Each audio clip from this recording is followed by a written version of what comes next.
Mukyala Nzora ngamba feube mbo muntu mukyamu nnyo muntu mubi era nga batusabye ffe ba TikToker okumwegendereza mbu anti y'omu kubabeera mu nkwe ez'okusubisa ba TikToker omunno nga mwe muli Halima Dr. Halima mukwano gwe mwe muli Swabi naye nze bino sibiinaako bukakafu ngenda bateerawo akatambi muwulirize obukakafu bwa zino videos oba bwagano amaloboozi nze entalo zaabwe siziriimu anyways nze banaaba bansiba bagenda kunsanga wa ateera ne we bagamba kunsiba nze ndi muti gwa kalitunsi tebanjuyayuya yenze Shila Adita atanaba kubango subscribing ku YouTube channel yange jango subscribing kwata ku notification bell nga buli video yona jentekayo ekutuukako bulungi nnyo ateera commenting tugenda ko mu butambi obwa mwana muwala Swabi bwe yavuddeyo n'abanga agamba abantu bonna inti nno bannange kambabulire ekyama kye mubadde temumanyi we muba muli awo omuntu gwe mugamba inti nno muntu mulungi bannange muntu mubi era mu mwegendereze tujjukire nti Swabi ono yakava mu kkomera abaddeko mu kkomera ekigambibwa inti nno yagenda n'abanja ssente nga talina kuzibanja ateera mukazi wa Tumbu yali azikoleredde ye yazikolerera abayina omusasula ne bamusasuzaamu ki komera omono nga mwe muli Madam Info Trust teekako ne mukwano gwe trustiwe oba bestiwe Phoebe mukyala Nzora awo nno ebintu bigenze bisajjuka tugenda kubaleetera enkwe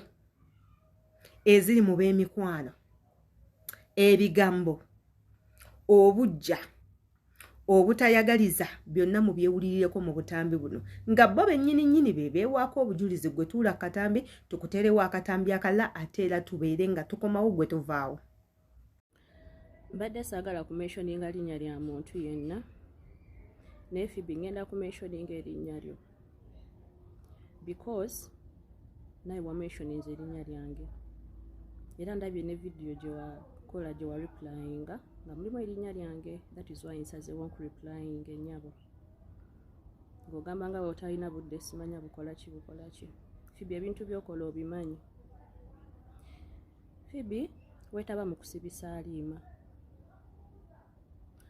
gwe wennyini n'olagirira abakwata Halima ewuwe gy'abeera ne bagenda ne bamukwata n'ojja mu WhatsApp yange n'oŋŋamba Swabi Halima bamukutte kola video ogambe nti Halima bamukutte kituufu era n'oŋŋamba bamukubye nnyo wabula n'oŋŋamba sigeza ne mentioning erinnya lyo nti oba soogera nti nno gw'oŋŋambye Phoebe navaayo nenkola video ezo did I mention your name anywhere tekyakoma okwo Phoebe we baakwata Shadia wa Kyagulanyi gwe wennyini wagenda mu inbox ya Halima gwe wali omaze okusibisa ng'omaze okwetaba mu lukwe olumu kusibisa n'omugamba mukama wange yakwata Shadia wa Kyagulanyi naye mpulira nze kinnumiriza n'omugamba naye yennyini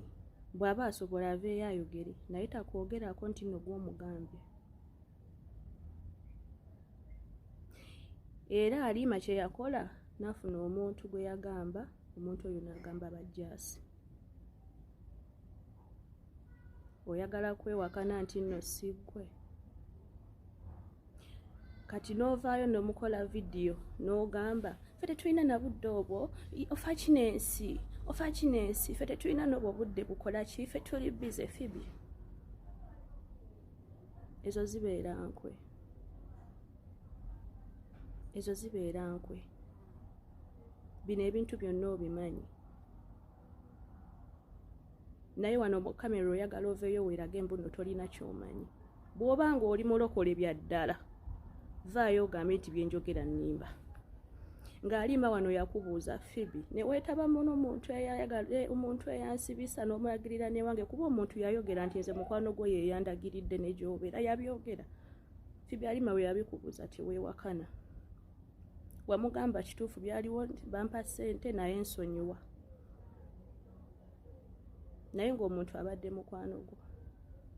yesaawa yemu mukama we akutte omuntu amusibye owulira ekibi kikulumiriza ate ogenzewo omuntu gwe wasibisa omugamba mbu nno mukama wange akoze bwati ne bwati. Obeera muntu nabaki kati oyagala kugamba mu ne bino tobimanyiiko ddala ddala oli mulokole ddala bw'oba nga oli mulokole ng'omanyi amazima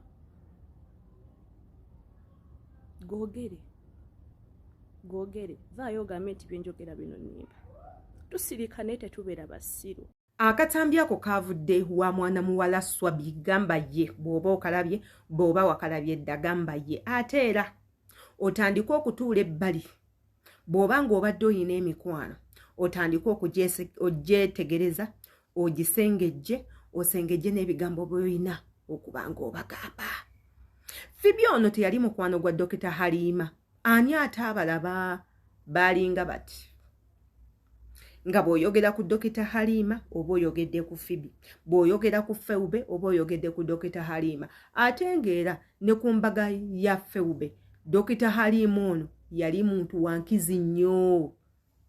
n'engeri mwami Zora we yajja okusaba Feube obufumbo tujjukire nti nno Dr. Halima ye yatwala Feube mu kafo mwe balina omunaanikirako akaweta ke naye maama ebyava ku mukolo ebyavaamu ng'omukolo guwedde nze guno omukwano nagulabirawo nga tegujja kuwangaala nze Adita nagulabirawo nga tegujja kuwangaala wani Feube yali yakadde Uganda ne batandikirawo okuyomba olwa ssente mpa ssente zange nakuba ssente zange nsasula ssente zange fene tugamba nti sitanti naye gye bikomye bifundikira tulabanga ebintu bino byandiba ebituufu ng'emikwano gy'abaana abawala ogigenda kitono ate era ne ku mukolo gwa Dr. Halima Feube nga teyalabikako ye ekirala nga tetulaba Feube ng'alangirako Dr. Halima ekirala Halima we baamutwala mu kkomera ku misango gy'abadde nagyo egy'omu kkooti nga tubadde tetulaba Feube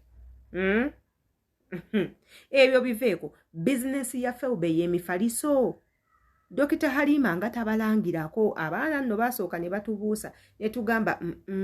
bano abantu bagezi era bategeerera waggulu tebali mu bintu byakutijja bali ne bagamba hold on mulindeeko bano abantu baayawukana dda omanyi tikitooka esala omugambo naye ate ku kano akatambi k'ensoso bateerawo Swabi si bw'atyo Swabi si bw'atyo byandibanga bino ebintu bituufu naye we bibanga bituufu Feube my dear sister jangu nze by'okunsiba sooka obiveeko sooka owuliriza akatambi kaneeno kuba ne wooba oyagala kunsiba olina okuyita mu bantu nga 10 bakuwe permission nzontwale wabula nze am talking as a concerned person as a concerned citizen ate era a concerned person eri abantu abalala bonna around bw'obanga ebintu ebyo obadde obikola azini ng'obadde obikola simanya kusibisa banno simanya kwegatta n'abantu abalina powers ne mukola ku baana bannamu ebikolobero just not ebyo ebintu si byankomeredde okubikola obikola naye tebijja kuba byankomeredde there are times bw'ojja okwetaaga bano abantu b'okubye omugongo oba abantu b'ofunyeemu nabo obutakkaanya and I think okusiba omuntu is not a solution singa ffe twali bakusiba singa twasibasibadde abantu singa everyday tulina be tuteekayo mu kkomera naye ate omuntu omukutte omuggalidde over a weak case ate at the end of the day otaddemu ssente ate you expecting money in return ebintu ebyo tebikola abantu bajja kubakyawa abantu bajja bakola ebikyamu ate nga ne business ze mutambuliramu ez'okutunda amataka mutunza baana bankuba kyeyo of which bankuba kyeyo oli mu kutulugunya ate be mujja mu ssente you people Ugandans style up however much you have powers zammwe muzizingeko mu bowing down you get ensi ebanyumire nammwe mugibeeremu mirembe nga ne bwe mulimu nabo bali mirembe oba you get yenze Sheila Adita commentinga likinga nsangayo ku mitimbagano gyange gyonna emirala nga TikTok, Instagram, Snapchat ne Facebook kwendi nnyo jangu ontuukirewo oba oyagala okwogerako nange nkubira essimu njaggikwata nga weyambisa Instagram link ebeera waawo mu comment box imbagala nnyo.